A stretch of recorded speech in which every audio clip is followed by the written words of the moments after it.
Welcome to Turf Talk Mardi Gras edition. And Vance, connections of Songbird have already given up their Derby dreams, not for Lent, but seemingly for good. We talked about her not being nominated.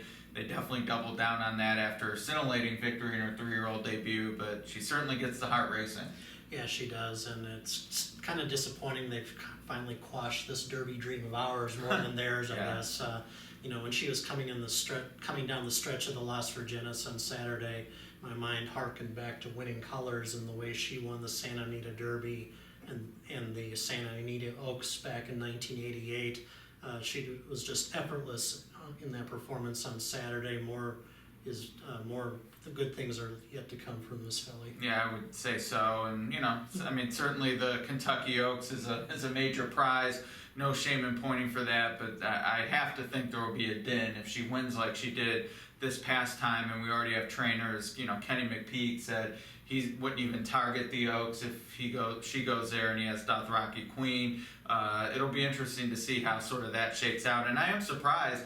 I thought there would be more filly nominees to the Triple Crown. Not saying the Derby's easy, but you can run for twice the purse and more prestige a little bit, and not have to go against Songbird, who at this rate might be 2 to 5 in the Oaks, or more or less, I guess, depending on how you look at it. But to me, there's more buzz now than even Rich Alexandra at this time, and I only see that increasing as her season goes on. Yeah, the difference between the two, obviously, Songbird was champion juvenile filly. Rachel hadn't really become Rachel that we know now until the Fairgrounds Oaks, possibly back in her year. So Songbird. It'll be interesting to see if they go out of the division at some point after the Oaks. You'd like to at least see her run against maybe older fillies and mares before the Breeders' Cup.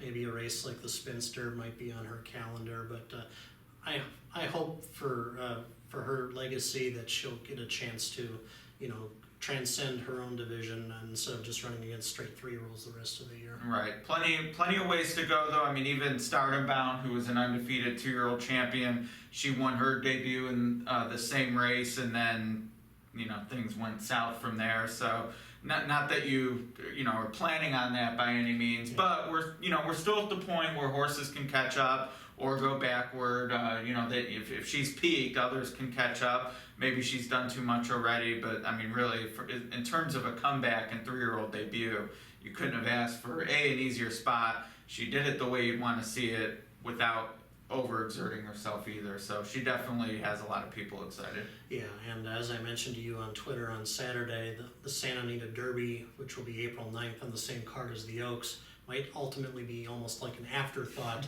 with her taking up a lot of the attention on that particular day. Yeah, and the other thing with her, you mentioned, she's a champion and already a Grade 1 winner. Rachel was neither of those things at this point in her career. Songbird also undefeated, which of course, we know that's sort of the extra step that people really get excited about. But we'll be watching her every move at this stage. I would say she's the most popular horse in training right now. She's definitely popular with me. I think she's just incredible. I don't think I've seen a 2-year-old filly like her in quite some time, and so I'm anxious to see how well she does down the road. All right, well, maybe we'll get you out to the great race place you've never been, right? I have been, but it's been about 28 years, so I'm sure the place has changed just a little bit. A little bit, but I give it credit. It definitely is kept its the Art Deco and sort of that Southern California vibe. It's definitely cool and well worth getting back to. So we'll see about that. Any Mardi Gras traditions tomorrow? Working. Oh, okay. I've had the little cakes before where I found the little token, and crawfish I've tried once before. Isn't quite to my taste, but got a drawer full of beads at home. Yes, yeah, I figured. Just need to find a place to put them. Okay, well, we'll leave it at that. There is racing at Fairgrounds tomorrow, Mardi Gras tradition down in New Orleans, and so everyone enjoy that. And I'm sure we'll be talking much more Songbird throughout the year, and a new topic next week on Turf Talk.